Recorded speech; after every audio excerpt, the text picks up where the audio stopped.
চিত্র প্রদর্শনী চলছিল, সেখানে আমরা বিচারিক হত্যাকাণ্ডের একটা পার্ট দেখিয়েছিলাম। যে বিচারিক হত্যাকাণ্ড সেটা একমত। আমরা একাত্তরকে কেন্দ্র করে এর আগেও অনেকবার বক্তব্য দিয়েছি, বলেছি একাত্তর বাংলাদেশের আমাদের গৌরবোজ্জ্বল অধ্যায়। একাত্তর আমাদের বাংলাদেশকে এই অঞ্চলে একটা স্বাধীন ভূমি এবং মানচিত্র দিয়েছে। আর ভারতীয় আধিপত্যবাদের কবল থেকে মুক্ত করা এবং ফ্যাসিবাদ থেকে মুক্ত করার জন্য 24 আমাদেরকে মানে এই চূড়ান্ত মুক্তিটা দিয়েছে। অর্থাৎ একাত্তরের একটা এক্সটেন্ডেড ভার্সন হলো 24। একটাকে মুখোমুখি দাঁড় করানোটা এটা হচ্ছে মুদিবাদী সিনড্রোমের বহিঃপ্রকাশ। এইটা একটা চক্র যারা বাংলাদেশের স্বাধীনতা যুদ্ধের পরে বাংলাদেশকে অশান্ত করেছে এবং বাংলাদেশকে একটা হুমকির মুখে নিয়ে গেছিল বাকশাল কায়েমের মধ্য দিয়ে, যারা বাকশালকে ফেস্টিভ মোডে এনজয় করেছে। আবার সেম চক্রটা পরবর্তীতে এই অঞ্চলে ফ্যাসিবাদ কায়েম করেছে, শাহবাগী ফ্যাসিবাদ। যেই শাহবাগী ফ্যাসিবাদের মধ্য দিয়ে এখানে বিচারিক হত্যাকাণ্ড যেমন ঘটেছে, একদিনে শতাধিক মানুষকে ক্রস ফায়ার দিয়ে হত্যা করা হয়েছিল, সে হত্যাকাণ্ডকে জাস্টিফাই করা হয়েছিল দেলোয়ার হোসেন সাঈদীর রায়ের সময়। এবং পরবর্তীতে আপনারা দেখেছেন যে শাপলা হত্যাকাণ্ডকে তারা জাস্টিফাই করেছে। এভাবে করে তা আওয়ামী লীগকে ইম্পাওয়ার করে ফ্যাসিবাদী রূপে রূপান্তর করতে সামগ্রিক সহযোগিতা তারা করেছিল। তো সেই জিনিসটার ব্যাপারে আমাদের অবজারভেশন ছিল, আমরা গত 15 বছরের সকল টর্চারকে সামনে হাজির করেছি, বিচারিক হত্যাকাণ্ডকে সামনে হাজির। এখানে 71 ভার্সেস 24কে মুখোমুখি করা কোনো চান্সে কারো নাই। 71 তো বাংলাদেশের একদম প্রাইম গৌরবোজ্জ্বল অধ্যায়, আমরা বারবার ক্লিয়ার করেছি। আর একই সাথে গণহত্যার ব্যাপারে আমাদের বক্তব্য ছিল সকল গণহত্যার বিচার হইতে হবে, বিচার ফেয়ার করেন, ফেয়ার বিচার হবে, ইনসাফ নিশ্চিত করেন। বিচারে যারা অপরাধী পাবেন তাদের পানিশমেন্ট দিবেন। বিচারের মানে এইটা না যে হচ্ছে আপনি আইনজীবীকে গুম করে আয়নাঘরে নিয়ে যাবেন। বিচারের মানে এইটা না সাক্ষ্যকে গুম করে নিয়ে যাবেন। আপনাকে রাষ্ট্রপক্ষের পক্ষে সাক্ষ্য দিতে বাধ্য করা হবে, আর বাধ্য না হইলে আপনি যদি ডিনাই করেন আপনাকে গুম করে নিয়ে যাবে, আপনাকে পরে ভারতে পাওয়া যাবে।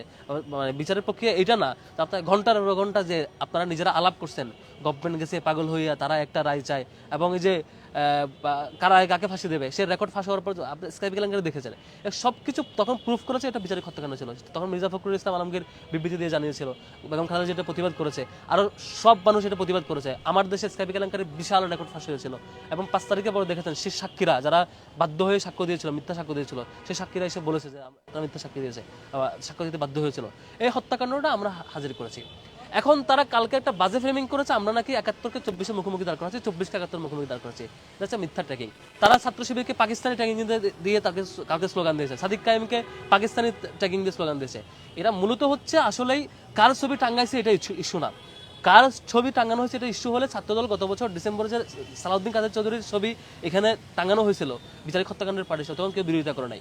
বিরোধিতা মূলত ছাত্র শিবিরের ইস্যুতে। যেমন আমরা প্রেস কনফারেন্স করেছিলাম গত বছর মধুর ক্যান্টিনে, প্রেস কনফারেন্স করার পরে এবছর প্রেস কনফারেন্সের পরে তারা বিবৃতি দিয়েছে আমরা নাকি মধুদাকে হত্যা করেছি, মধুদাকে হত্যা দেয়নি, তো ওই টাইপের প্রেস ব্রিফ তারা করেছে এবং নিন্দা জানিয়েছে। তারা ছাত্র শিবিরকে অলওয়েজ মানে ভয় পায় এই শর্তে যে তাদের রিক্রুটমেন্ট বন্ধ, তারা কাউকে দলে ভিড়াইতে পারে না, কেউ আসে না, তাদের প্রতি কেউ আগ্রহী হয় না, তাদের বয়ার কোনো আবেদন তৈরি করতে পারে না, শিক্ষার্থীরা তাদের কাছে যায় না। ছাত্র শিবিরে কোনো শিক্ষার্থীরা যায়, তাদেরকে মিথ্যা ফ্রেমিং দিতে হবে কিভাবে মুদিবাদী প্রজেক্টে, কিভাবে মুজিববাদী প্রজেক্টে, কিভাবে দিল্লির যে প্রজেক্ট তারা এখানে বাস্তবায়ন করতেছে সেই প্রজেক্টের ফ্রেমিং অনুযায়ী। যারা বাংলাদেশে এখনো নতুন জেনারেশন এখানে পাকিস্তানকে দেখেন, বাংলাদেশের এই ভূখণ্ডে যারা পাকিস্তান থেকে স্বাধীন হয়ে যে বাংলাদেশ হয়েছে সেখানে এখনো কাউকে পাকিস্তানি দেখেন, ওকে পাকিস্তান দেখেন, পাকিস্তানের স্বপ্ন দেখেন, তারা নিঃসন্দেহে এখানে দিল্লির প্রজেক্ট বাস্তবায়ন করছেন।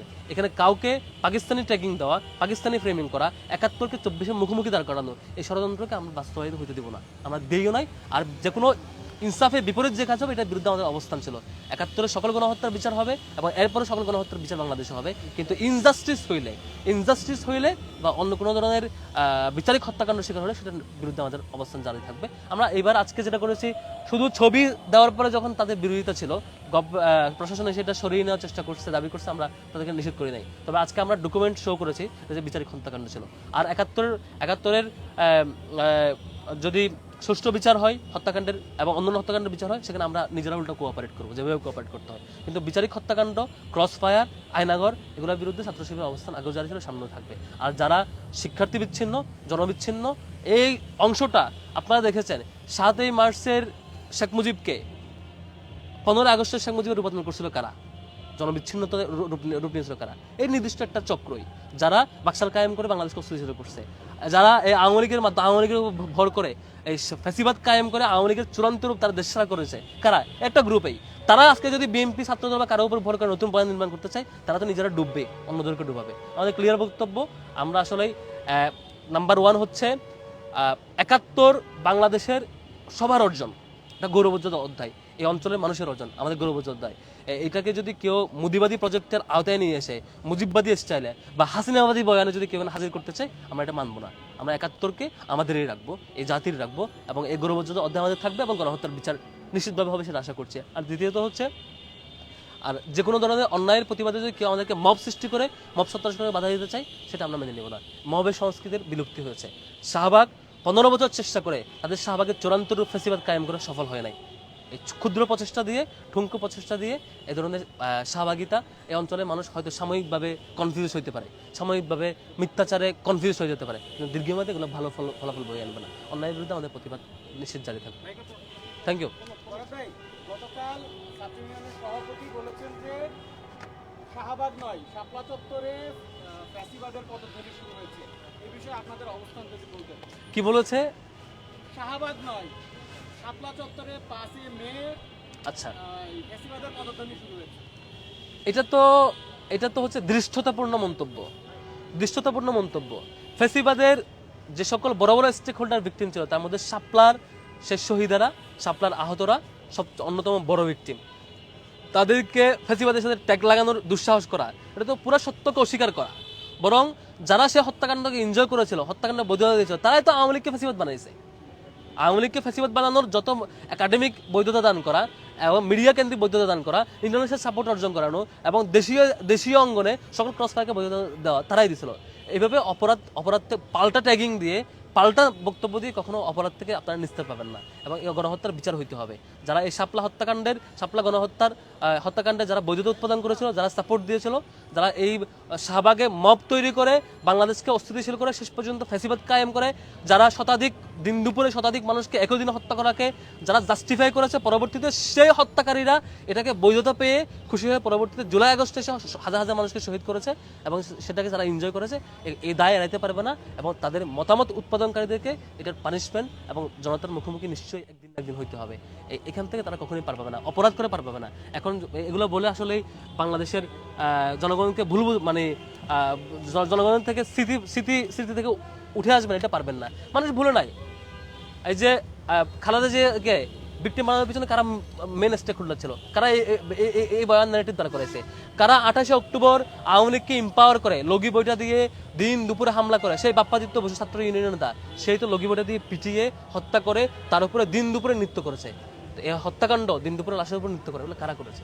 নিশ্চয়ই এগুলোর বিচার হবে, নিশ্চয়ই হবে। Thank you. আচ্ছা, আজকের ঘটনায়, আজকের এটা প্রদর্শনের পর একটা কথা উঠেছে যে আপনারা আপনাদের প্রভাব দেখানোর জন্য বা আপনারা আপনাদের জেদটাকে টিকায় রাখার জন্য খালেদা জিয়াকে ঢাল হিসেবে ব্যবহার করছেন।